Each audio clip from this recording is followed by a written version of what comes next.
Part 9 आवाज लुबाबा हैदर, पेशकश मीरे कारवां। तुमने बताया था कि तुम लोग भिक्षु नहीं हो, इसलिए मेरा ख्याल है कि तुम लोगों को इस वक्त कुछ खाने पीने पर भी एतराज नहीं होगा।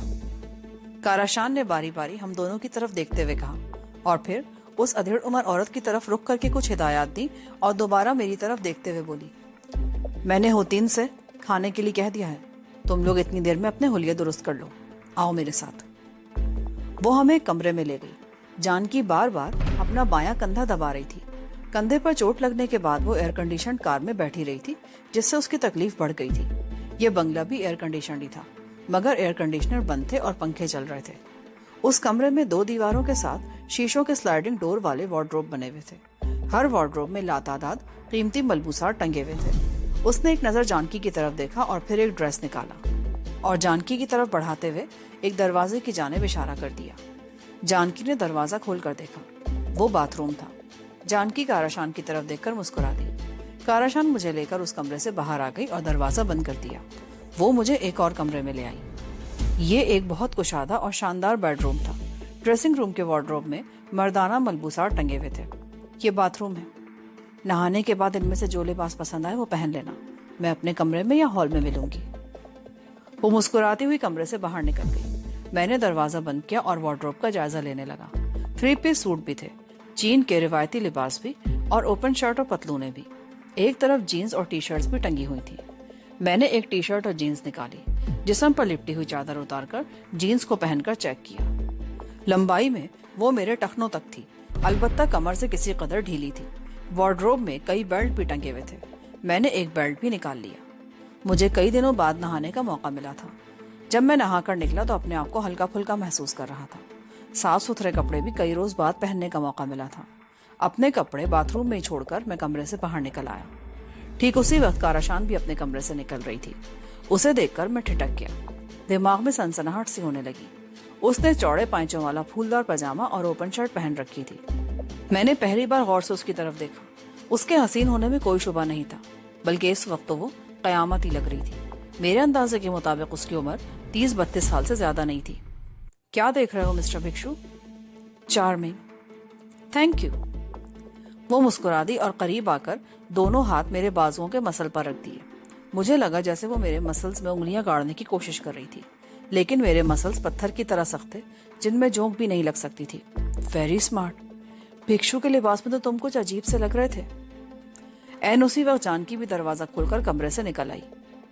मैंने जानकी की तरफ देखा। उसने मैक्सी नुमा लंबा सा फ्रॉक पहन रखा था।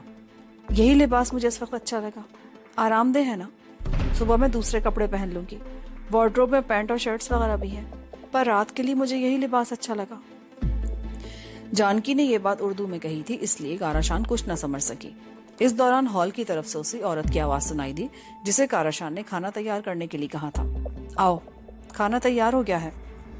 काराशान मुस्कुराते हुए बोली। हम हॉल कमरे से निकलकर डाइनिंग रूम में आ गए। ये भी खासा कुशादा कमरा था, लेकिन आम डाइनिंग रूम से कतई मुख्तलिफ था। यहाँ ना तो डाइनिंग टेबल थी और ना ही कुर्सियाँ। कमरे के वस्त में फर्श से तकरीबन 1.5 फुट ऊंची गोल मेज थी। ये दरअसल दोहरी मेज थी। दरमियान का गोल हिस्सा रिवॉल्विंग था, जिस पर खाने की डिशें और बाउल वगैरह रखे हुए थे। उस मेज का बैरूनी हिस्सा साकित था, जिस पर प्लेटें, चमचे, कांटे और चॉपस्टिक्स रखी थी। मेज के अतराफ में फोम के कुशन पड़े हुए थे। काराशान एक कुशन पर टांगे नीचे की तरफ मोड़कर मखसूस अंदाज में बैठ गई। मैंने भी उसी तरह दोजानो होकर बैठने की कोशिश की, मगर कामयाब न हो सका। मेज के वस्ती रिवॉल्विंग हिस्से पर कई खाने थे। मुझे हैरत थी कि उस औरत ने पौन घंटे के अंदर अंदर इतने सारे खाने कैसे तैयार कर लिए थे। Chicken chop suey, fried rice, chicken chow mein, sweet and sour chicken, fried prawns, fried beans और ना जाने क्या क्या था। मैंने एक प्लेट में फ्राइड राइस और चिकन चाउमीन निकाल लिया। जानकी ने फ्राइड राइस के साथ चिकन चॉप सोए पसंद किया, क्योंकि उसमें चिकन के साथ सब्जी भी थी। खाना बेहद खुश जायका और लजीज था। कई रोज बाद हमें ऐसा खाना खाने को मिला था। प्रॉन्स भी बहुत मजे के थे। मैं और जानकी किसी लिहाज मुरवत के बगैर खाने पर हाथ साफ करने लगे। कि हम पर इतनी मेहरबान क्यों हो गई है? भिक्षुओं से तो लोग दूर भागते हैं, और ये हमें महलनुमा बंगले में ले आई है अपने। जानकी उर्दू में बोली, इसलिए कि हम भिक्षु नहीं हैं। वैसे हॉल में इस मुजस्समे को देखकर तुमने अंदाजा लगा लिया होगा कि ये बुद्ध की पैरोकार है। हो सकता है ऐसे हम पर तरस आ गया हो। मुझे तो कुछ और ही लगता है। जिस तरह का इसने लिबास पहन रखा है और जिस तरह तुम्हारे बाजू टटोल रही थी, इससे तो मैं कुछ और ही सोचने पर मजबूर हो गई हूँ। मोहतात रहना पड़ेगा। शानदार गाड़ी, आलीशान बंगला और कीमती साजो सामान देखकर तो ऐसा लगता है कि इसके पास दौलत की बहुत फरावानी है। भाई हमें इसकी दौलत से क्या लेना, एक आध दिन यहाँ गुजार के चले जाएंगे। मुझे शुबा है हम इतनी आसानी से नहीं जा सकेंगे। क्या बातें कर रहे हो तुम लोग? मेरी दोस्त खाने की तारीफ कर रही है। बहुत मुख्तसर वक्त में बहुत लजीज खाना तैयार किया गया है। होतीन खाना बनाने की माहिर है। काराशान मुस्कुराई। खाने के बाद हम हॉल में आ गए। थोड़ी ही देर बाद होतीन ने 3 छोटी छोटी खूबसूरत प्यालियों में हमारे सामने कहवा रख दिया। कहवा भी बहुत खुश जायका था। हमें यहाँ आए हुए तकरीबन 2 घंटे हो चले थे। इस दौरान में होतीन के अलावा सिर्फ एक और औरत नजर आई थी। गोया इतने बड़े बंगले में सिर्फ वही 3 औरतें थीं। मैंने जिस बेडरूम में जाकर कपड़े बदले थे वो किसी मर्द का था, लेकिन अभी तक कोई मर्द दिखाई नहीं दिया था। काराशान हमारी कहानी जानने के लिए बेचैन हो रही थी। वो जानना चाहती थी कि हमारे दुश्मन कौन थे, हमारे पीछे क्यों लगे हुए थे, और ये कि हम कहाँ जाने का कसद रखते हैं। मैं तफसील में नहीं जाना चाहता था। अपने दुश्मनों के बारे में एक फर्जी कहानी सुना दी और बताया कि हम मार्शल आर्ट्स की तरबियत हासिल करने के लिए शाओलिन टेम्पल जा रहे हैं। चूंकि हमारे पास पासपोर्ट्स वगैरह नहीं है, इसलिए हमने भिक्षुओं का भेस अपना रखा था। भिक्षुओं को सैलानी समझकर उनसे किसी किस्म की पूछगछ नहीं की जाती और वो आजादी से घूम फिर सकते हैं। लेकिन चूंकि कोई औरत भिक्षु नहीं हो सकती, इसलिए जानकी की वजह से हमें कुछ दुश्वारियां भी पेश आती रही हैं। एक मौके पर जानकी का राज फाश हो गया था। किनमिंग में कुछ गुंडों ने जानकी को अगवा करने की कोशिश की थी। मैंने गुंडे की पिटाई कर दी, उसका बाजू तोड़ डाला। उस वक्त से वो लोग हमारे पीछे लगे हुए हैं। उनके एक साथी ने शाम को फिर जानकी को पिस्तौल की जद पर अगवा करने की कोशिश की थी, लेकिन ऐन वक्त पर काराशान की गाड़ी इस तरफ आ जाने से वो फायरिंग करता हुआ भाग गया और जानकी उसकी कार से टकराकर गिर गई। इस दौरान में काराशान बारी बारी हमारी तरफ देखती रही। अब वो लोग तुम्हारा कुछ नहीं बिगाड़ सकेंगे। तुम लोग 2-4 दिन यहाँ रहो, इसके बाद मैं खुद तुम लोगों को शाओलिन टेम्पल पहुंचा दूंगी। लेकिन इस दौरान तुम लोग एहतियातन इस बंगले की 4 दीवारी से बाहर नहीं निकलोगे। मैं उस भिक्षु का इंतजाम भी कर दूंगी। उसे यहाँ से दुम दबाकर भागना पड़ेगा। मैंने और जानकी ने मायनेखेज निगाहों से एक दूसरे की तरफ देखा। फिर मेरे ही सवाल के जवाब में काराशान अपने बारे में बताने लगी। उसका ताल्लुक शंघाई के मुतवस घराने से था। उसने एक एकेडमी में दाखिला ले लिया और 25 साल की उम्र में कैबरे डांसर बन गई। शुरू में वो शंघाई के दरमियाने दर्जे के होटलों में प्रोग्राम करती रही। फिर उसे बड़े होटलों में प्रोग्राम मिलने लगे। सियान चांग से उसकी मुलाकात एक होटल में ही हुई थी। सियान चांग इस इलाके में चाय के बागात का मालिक था। उसका शुमार सूबा हुनान के चंद करोड़पतियों में किया जा सकता था। उस वक्त वो उम्र में काराशान से तकरीबन 30 साल बड़ा था, लेकिन चंद ही मुलाकातों के बाद वो सियान चांग से शादी पर आमादा हो गई। शादी के बाद वो चंद महीने शंघाई में ही रही। फिर सियान चांग उसे डांग को ले आया। सियान चांग न सिर्फ उम्र में उससे 30 साल बड़ा था, बल्कि शक्ल सूरत में भी वो बहुत ही गया गुजरा था। भारी भरकम और भद्दा बेडोल जिस्म, कोता कद, फूले हुए गाल और हाथी की तरह छोटी छोटी आंखें। अगर उसके पास बेहिसाब दौलत ना होती तो कोई औरत उसे अपने करीब फटकने तक ना देती। पर दौलत हर ऐब को छुपा लेती है। काराशान भी उसकी दौलत पर ही मर मिटी थी। डांग को में 2 साल बड़े सुकून से गुजरे थे। वो शहजादी जैसी जिंदगी बसर कर रही थी। हर तरह का ऐशो आराम उसे मैसर था। सोसाइटी में भी उसे एक मोअज़्ज़ज़ मकाम हासिल था। लेकिन 2 साल बाद काराशान का सुकून बर्बाद होने लगा। सियान चांग कारोबार के सिलसिले में मुख्तलिफ शहरों में जाता रहता था और फिर यह इंकशाफ काराशान के लिए बड़ा सनसनीखेज और तकलीफ दे साबित हुआ कि सियान चांग ने मुख्तलिफ शहरों में दाश्ताएं पाल रखी थी। उनके ताल्लुकात में रखना सा आ गया और वक्त गुजरने के साथ साथ उनके दरमियान खलीज गहरी होती चली गई। उनमें कई बार इन बातों पर झगड़ा भी हुआ। उनकी आखिरी लड़ाई बहुत जोरदार थी। ये तकरीबन 6 महीने पहले की बात है। काराशान को पता चला कि सियान चांग फांकिंग में रहने वाली एक औरत से शादी करना चाहता है। काराशान एक रोज फांकिंग पहुंच गई। पांग को नामी वो औरत एक आलीशान फ्लैट में रिहाइश पजीर थी। ये फ्लैट उसे सियान चांग ने ही लेकर दिया था और उसके तमाम अखराजात वही उठा रहा था। काराशान किराए के 2 गुंडे अपने साथ लेकर गई थी। गुंडों ने यांग को ऊपर तो हाथ नहीं उठाया, अलबत्ता उसकी हर चीज तोड़ फोड़ कर रख दी। दूसरी तरफ काराशान ने पांग को धुनक कर रख दिया और उसे धमकी दी कि अगर उसने सियान चांग से शादी का ख्याल दिल से ना निकाला तो वो उसे जिंदा नहीं छोड़ेगी। सियान चांग उन दिनों हांगकांग गया हुआ था। वो 1 हफ्ते बाद लौटा तो गुस्से में बिफरा हुआ था। पांग को ने उसे हांगकांग में ही फोन पर इत्तला दे दी थी कि उस पर क्या बीत चुकी है। वो हांगकांग से पहले फांगकिंग गया था, जहां पांग को ने काराशान के खिलाफ पुलिस में बाकायदा रिपोर्ट लिखवा रखी थी। سیان چانگ نے ایک بڑی رقم خرچ کر کے وہ رپورٹ ختم کرا دی اور ڈانگ کو چلایا، جہاں کاراشان سے زوردار مارکا ہوا۔ اس نے کاراشان کو طلاق کی دھمکی بھی دے دی، لیکن اس دھمکی پر وہ عمل اس لیے نہیں کر سکتا تھا کہ طلاق کی صورت میں اسے اپنی آدھی جائیداد سے کاراشان کے حق میں دستبردار ہونا پڑتا۔ کاراشان نے یہی عقل مندی کی تھی کہ شادی کے وقت کچھ شرائط دکھوا لی تھی جن سے اسے کچھ تحفظ مل گیا تھا۔ ایک ہفتہ ڈانگکو میں رہنے کے بعد سیانگ چانگ پھر کسی کاروباری دورے پر چلا گیا اور پھر واپس نہیں آیا۔ 3 مہینے پہلے کاراشان کو اطلاع ملی کہ سیان چانگ نے پانگکو سے شادی کر لی ہے اور وہ دونوں ساتھ رہ رہے ہیں۔ کاراشان تل ملا کر رہ گئی، لیکن ظاہر ہے وہ کچھ کر نہیں سکتی تھی۔ البتہ وہ اس نئے کانٹے کو راستے سے ہٹانے کا موقع تلاش کر رہی تھی جس نے اس کی زندگی میں زہر بھر دیا تھا، پر اسے ایسا کوئی موقع نہیں مل رہا تھا۔ اس دوران میں وہ ایک مرتبہ شنگھائی بھی گئی، جہاں اس نے ایک نامی گرامی غنڈے کی خدمات حاصل کرنے کی کوشش کی تھی، لیکن بات نہیں بنی۔ وہ غنڈا جانتا تھا کہ کاراشان کیبرے ڈانسر رہ چکی ہے اور اب کروڑ پتی ہے۔ اس نے صرف 2 مطالبے کیے تھے۔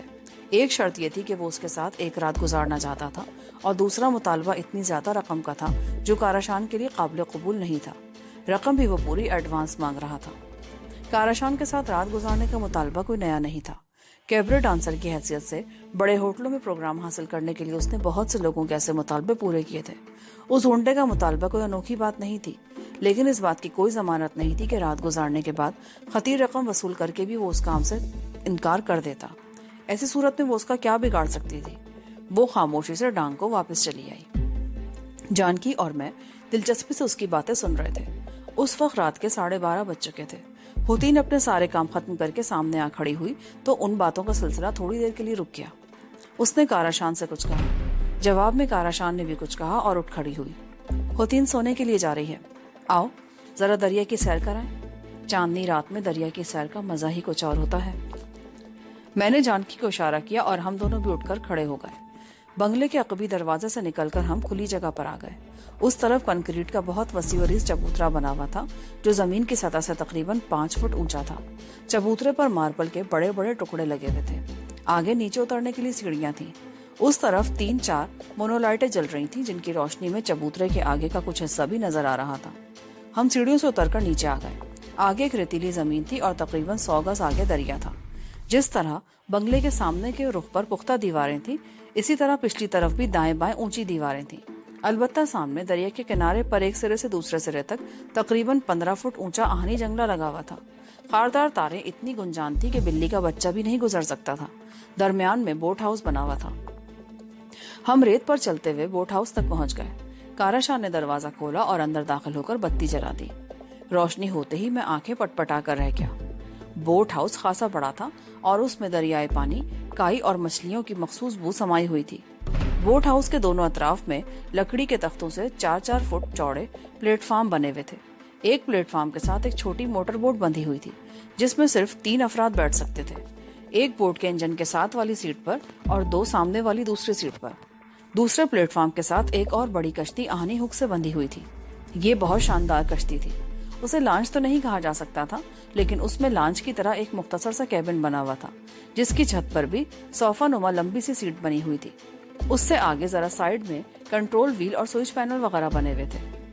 اس کشتی پر بھی کبھی میں اور سیان چانگ چاندنی راتوں میں دریا کی سیر کا لطف اٹھایا کرتے تھے، لیکن لگتا ہے ایسا موقع کبھی نہیں آئے گا دوبارہ۔ پھر کاراشان نے بوٹ ہاؤس کا دریا کی طرف والا دروازہ کھول دیا۔ پہلے ہمیں اوپر چڑھنے کا اشارہ کیا اور پھر پلیٹ فارم کے ہک کے ساتھ بندھی ہوئی رسی کھول کر خود بھی اوپر آ گئی۔ کنٹرول ویل کے قریبی ایک کیبنٹ میں سے کپڑا نکال کر اس نے ویل اور سوئچ بورڈ صاف کیا اور پھر صوفہ نما سیٹ جھاڑنے لگی جس پر سرخ مخملی کشن رکھے ہوئے تھے۔ اس نے کپڑا دوبارہ اس کیبنٹ میں ڈالا اور ویل کے سامنے کھڑے ہو کر انجن سٹارٹ کرنے لگی۔ ہم صوفے پر بیٹھ چکے تھے۔ فیول بتانے والی ڈائل کی سوئی بتا رہی تھی کہ ٹینک بھرا ہوا تھا، لیکن کئی ہفتوں سے کشتی استعمال نہیں ہوئی تھی، اس لیے انجن تیسری کوشش پر اسٹارٹ ہو سکا تھا۔ کشتی بوٹ ہاؤس سے نکل کر دریا میں آ گئی اور وسط کی طرف بڑھنے لگی۔ انجن کی پھٹ پھٹ کی بہت ہلکی سی آواز سنائی دے رہی تھی۔ دریا کے دوسرے کنارے پر چھوٹی چھوٹی پہاڑیاں تھیں جن پر کہیں کہیں مکان نما کاٹیجز بنے ہوئے تھے، جبکہ اس کنارے پر جہاں سے ہم روانہ ہوئے تھے تھوڑے تھوڑے فاصلے پر بنگلے بنے ہوئے تھے جن کی روشنیاں دریا کے پانی میں لہروں کے ساتھ جھلملا رہی تھیں۔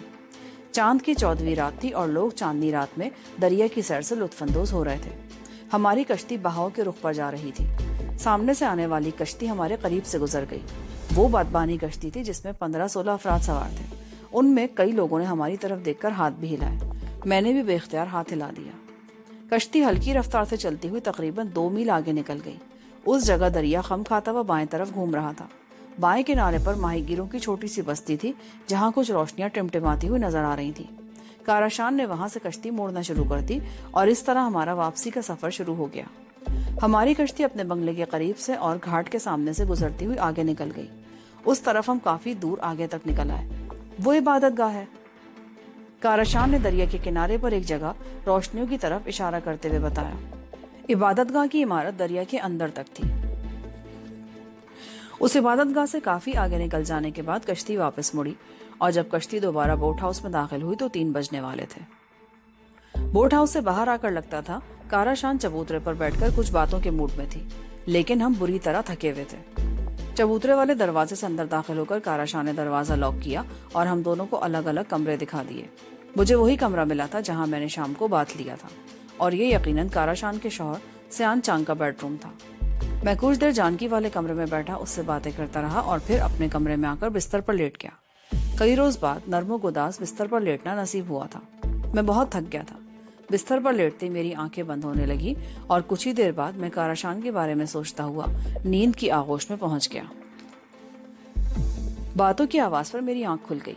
सामने दीवार पर लगी हुई घड़ी 8:30 का वक्त बता रही थी। मैं गौर से वो आवाजें सुनने लगा। उनमें एक आवाज तो काराशान की थी और दूसरी किसी मर्द की। मेरे जहन में शुबहात सर उठाने लगे। मैं बिस्तर से उठकर दबे कदमों कमरे से बाहर आ गया। आवाजें हॉल की तरफ से आ रही थी। मैं राहदारी के आखिरी सिरे पर रुक गया और झांक कर दूसरी तरफ देखने लगा। उसके साथ ही मेरा दिल उछलकर हलक में आ गया। सोफे पर जो आदमी बैठा हुआ था उसकी पुश्त मेरी तरफ थी। उसके जिस्म पर पुलिस की वर्दी थी। उसके दाएं तरफ वाले सोफे पर शब ख्वाबी के लिबास में काराशान बैठी हुई थी। अगर वो गर्दन घुमाती तो मुझे देख सकती थी। मैं जल्दी से नीचे बैठ गया। मेरे दिल में तरह तरह के वसवसे सर उभारने लगे। अगर काराशान ने हमें पकड़वाने के लिए उस पुलिस अफसर को बुलवाया था तो हमारे बचने का कोई चांस नहीं था। लेकिन फिर यह ख्याल मैंने झटक दिया, अगर उसे पकड़वाना होता तो उसको बड़े मौके मिले थे। मैं अपनी जगह पर दिबक कर उन दोनों की बातें सुनने लगा। पुलिस वाला कह रहा था, बात यह मदाम कि आपके वहां से जाने के बाद मैंने अपनी तफ्तीश जारी रखी थी और पार्क में मौजूद कुछ लोगों ने बताया कि 3 भिक्षुओं को दरिया वाली इबादतगाह की तरफ जाते देखा गया था। उनमें से एक आगे था और 2 से जरा पीछे। पार्क में मौजूद लोगों का बयान है कि फायर की आवाज तकरीबन उसी जगह से सुनाई दी थी जहां कार के टायरों के घिसटने के निशानात पाए गए थे। मैंने आपकी कार में 2 भिक्षुओं को बैठे देखा था। मैं उसी वक्त आपकी तरफ आना चाहता था, लेकिन हमारी कार के रेडियो पर इत्तला मिली कि वहां से तकरीबन 2 मील दूर एक आदमी को कत्ल कर दिया गया है। उसे गोली मारकर हलाक किया गया था और गोली चलाने वाला एक भिक्षु था। हमें फौरन जाए वारदात पर पहुंचने का हुक्म दिया गया था। वहां तहकीकात में काफी देर हो गई। मैं आपकी कार में 2 भिक्षुओं को तो बिल्कुल भूल गया और जब ख्याल आया तो उस वक्त रात के 12:30 बज रहे थे। मैंने उस वक्त यहाँ आना मुनासिब नहीं समझा। मैं जानता हूँ कि आप बुद्ध की पैरोकार हैं और इस शहर में आने वाले भिक्षुओं की मदद और आयानत करती रहती हैं। बाज भिक्षुओं को तो आप अपने यहाँ कई रोज तक ठहरा भी लेती हैं। अगर वो दोनों भिक्षु इस वक्त यहाँ मौजूद हैं तो मैं उनसे बात करना चाहता हूँ। मेरे दिल की धड़कन तेज हो गई। मुझे समझने में देर न लगी कि वो कत्ल हक्सियान ने ही किया होगा।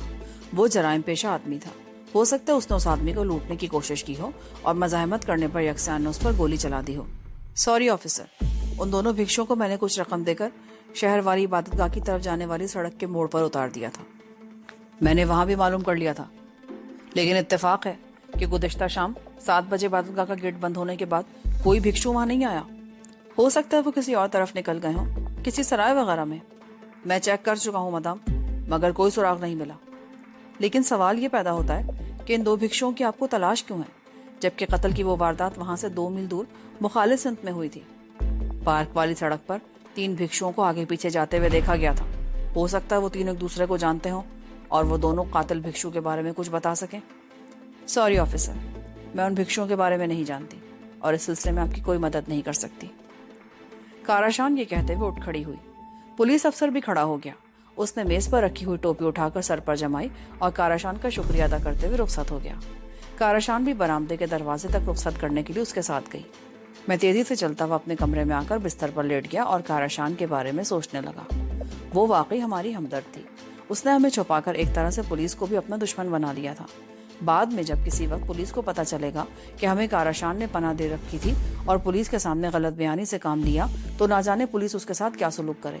لیکن یہ بات میرے لیے اب تک الجھن بنی ہوئی تھی کہ کاراشان نے ہمیں پناہ کیوں دی تھی اور ہماری طرفداری کیوں کر رہی تھی۔ کاراشان کو کمرے میں داخل ہوتے دیکھ کر میں نے آنکھیں بند کر لی اور ہلکے ہلکے خراٹے لینے لگا۔ میں جانتی ہوں تم جاگ رہے ہو، یہ ڈرامہ کرنے کی ضرورت نہیں ہے۔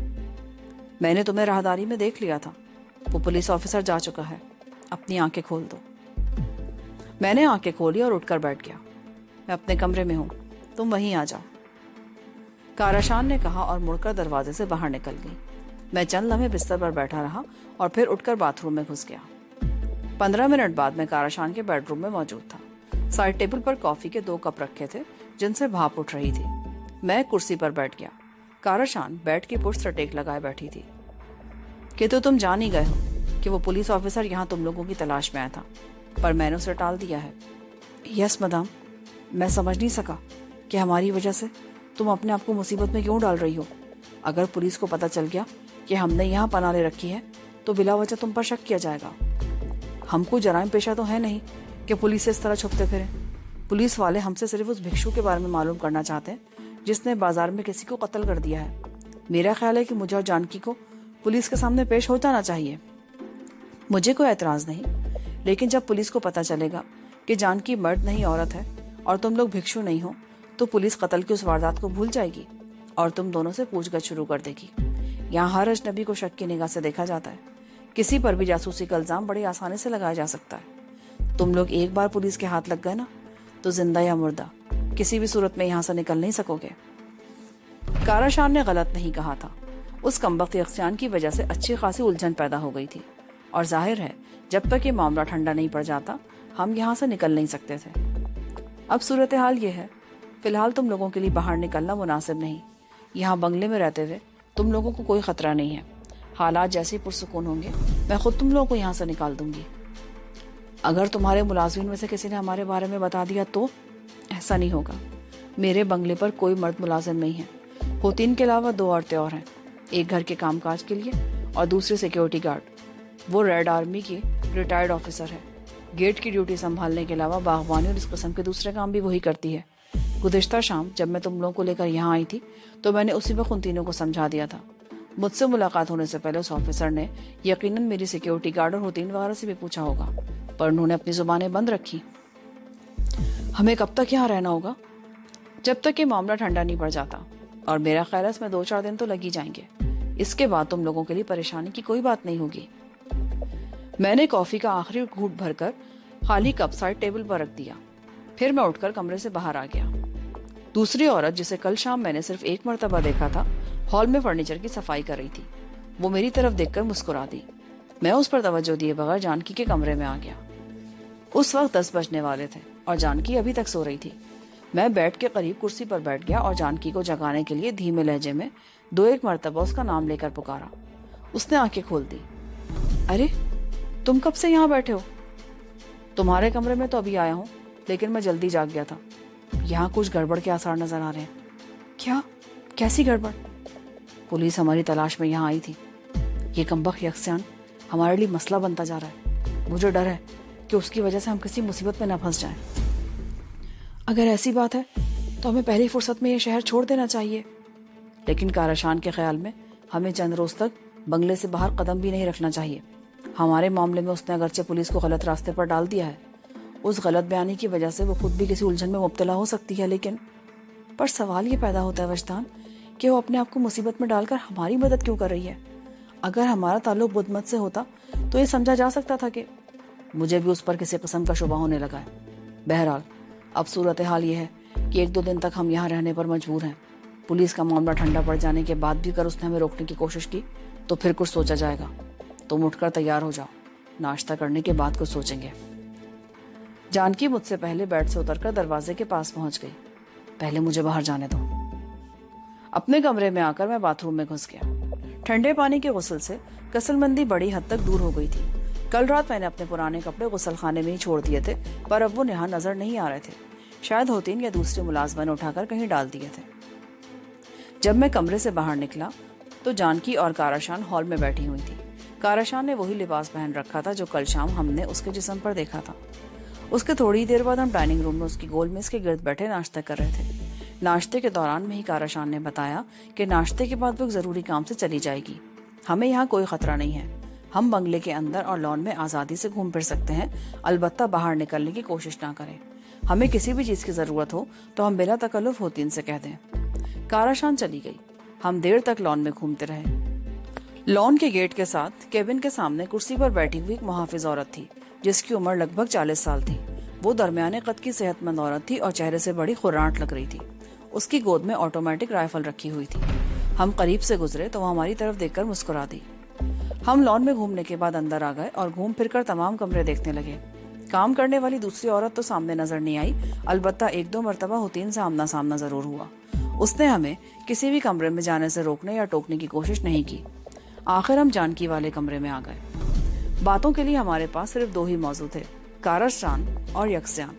یکسیان کی وجہ سے ہم مصیبت میں پھنسے تھے اور کاراشان ہمیں اس مصیبت سے نکالنا چاہتی تھی۔ دوپہر کا کھانا ہم نے اکیلے ہی کھایا۔ کاراشان واپس نہیں آئی تھی۔ کھانے کے بعد میں اپنے کمرے میں آ کر بستر پر لیٹ گیا۔ نہ جانے پھر کب میری آنکھ لگ گئی۔ آنکھ کھلی تو شام کے 5 بج رہے تھے۔ جانکی میرے بیڈ کے سامنے کرسی پر بیٹھی ہوئی تھی۔ ہم دونوں باہر آ کر لان میں فوارے کے سامنے بیٹھ گئے۔ کاراشان ابھی تک واپس نہیں آئی تھی۔ کچھ دیر بعد حتین نے آ کر پوچھا کہ ہم کافی اندر بیٹھ کر پئیں گے یا یہیں لے آئے۔ جانکی نے اسے کافی یہیں لانے کے لیے کہا۔ شام کا اندھیرا پھیلنے کے بعد بھی ہم دیر تک وہیں بیٹھے رہے۔ حتین نے لان کی بتیاں جلا دی تھیں۔ ایک مرتبہ حتین اس طرف سے گزری تو میں نے اس سے کاراشان کے بارے میں دریافت کیا۔ اس نے بتایا کہ وہ اپنے ایک ذاتی کام کے سلسلے میں شہر سے باہر چلی گئی ہے۔ واپسی رات کو دیر سے ہوگی اور یہ بھی ممکن ہے کہ وہ رات کو واپس ہی نہ آئے۔ نہ جانے کیوں میرے ذہن میں طرح طرح کے وسوسے سر ابھارنے لگے۔ یہ ہمیں کسی چکر میں پھنسانے کی کوشش تو نہیں کر رہی؟ ہم سے اس کی کیا دشمنی ہو سکتی ہے؟ کسی چکر میں پھنسانا ہوتا تو ہمیں پہلے ہی پولیس کے حوالے کر چکی ہوتی۔ دولت مند عورت ہے، ایسے لوگوں کی مصروفیات بھی بڑھتی رہتی ہیں۔ ہو سکتا ہے کسی ضروری کام کے سلسلے میں شہر سے باہر جانا پڑ گیا ہو۔ ہمیں اس پر کسی طرح کا شبہ نہیں کرنا چاہیے، پر نہ جانے کیوں میرا دل مطمئن نہیں ہو رہا۔ وہم ہے تمہارا۔ رات کا کھانا کھانے کے بعد اپنے کمرے کی طرف جاتے ہوئے جانکی غیر ارادی طور پر کاراشان کے کمرے میں گھس گئی۔ یہاں بیٹھ کے عین سامنے والی دیوار کے قریب ایک خوبصورت ٹرالی پر ٹی وی سیٹ بھی رکھا تھا۔ ٹرالی کے نچلے حصے میں VCR بھی تھا اور اس کے ساتھ والے خانے میں ویڈیو کیسٹیں رکھی ہوئی تھیں۔ جانکی چند لمحے ٹی وی کا جائزہ لیتی رہی، پھر اس نے پاور کا بٹن دبایا اور ریموٹ کنٹرول کے بٹن دبانے لگی۔ تمام چینلز پر چینی پروگرام تھے، کوئی بھی غیر ملکی چینل نہیں تھا۔ میں وہاں سے نکل کر اپنے کمرے میں بیڈ پر آ کر لیٹ گیا۔ تھوڑی دیر بعد جانکی بھی آ گئی۔ ہم دیر تک کاراشان کے بارے میں باتیں کرتے رہے۔ 1:30 بج گیا۔ کاراشان کے اس وقت آنے کا کوئی امکان نہیں تھا۔ مجھے نیند بھی آنے لگی تھی۔ میں نے جانکی کو زبردستی اس کے کمرے میں سونے بھیج دیا اور خود بھی سونے کی کوشش کرنے لگا۔ صبح میری آنکھ جلدی کھل گئی۔ اس وقت 7 بج رہے تھے۔ میں اپنے کمرے سے باہر نکلا۔ ہال میں حتین سے پتا چلا کہ کاراشان صبح 5 بجے واپس آ گئی تھی اور آتے ہی سو گئی تھی۔ میں حتین سے کافی کا کپ لے کر لان میں آ گیا۔ تقریباً 3 گھنٹوں بعد میرا کاراشان سے آمنا سامنا ہوا۔ کل تو تم دن بھر غائب رہی اور پھر رات کو بھی غائب تھی۔ اس بھکشو والے معاملے کا کیا ہوا؟ کل دوپہر کے بعد مجھے ایک ضروری کام سے شہر سے باہر جانا پڑ گیا تھا۔ بھکشو والا معاملہ بھی جوں کا تو ہے۔ پولیس نہ تو قاتل بھکشو کو گرفتار کر سکی ہے اور نہ ہی دوسرے 2 بھکشوں کا کوئی سراغ ملا ہے۔ پولیس کی تحقیقات ابھی جاری ہیں۔ گرد بیٹھنے میں بھی تھوڑا وقت لگے گا، لیکن تم لوگوں کو پریشان ہونے کی ضرورت نہیں ہے۔ تم لوگ یہاں بالکل محفوظ ہو۔ جانکی 11 بجے کے قریب سو کر اٹھی تھی۔ 12 بجے کے قریب کاراشان گاڑی پر باہر چلی گئی۔ اس کی واپسی 4 بجے ہوئی۔ اس رات کھانے کے بعد ہم کاراشان کے ساتھ ہال کمرے میں ہی بیٹھے دیر تک باتیں کرتے رہے۔ 11:30 بجے کے قریب کاراشان کی فرمائش پر حتین نے ہمیں کافی بنا کر دی اور سونے کے لیے کوٹھی کے پہلو میں واقع اپنے سرونٹ کوارٹر میں چلی گئی۔ کافی پینے کے بعد ہم زیادہ دیر وہاں نہیں بیٹھے۔ جانکی کو بڑے زور کی نیند آ رہی تھی اور میں بھی دماغ میں کچھ بوجھل پن سا محسوس کر رہا تھا۔ جانکی اکیلے سونے کو تیار نہیں تھی۔ وہ میرے کمرے میں آ کر بیڈ پر لیٹ گئی۔ میں نے ٹیوب لائٹ بجھا کر نائٹ بلب روشن کیا اور بیڈ کے کنارے پر لیٹ گیا۔ جانکی کچھ دیر باتیں کرتی رہی اور پھر سو گئی۔ یہاں پر پارٹ 9 کا اختتام ہوتا ہے۔ آگے کہانی سننے کے لیے پارٹ 10 سماعت فرمائیں۔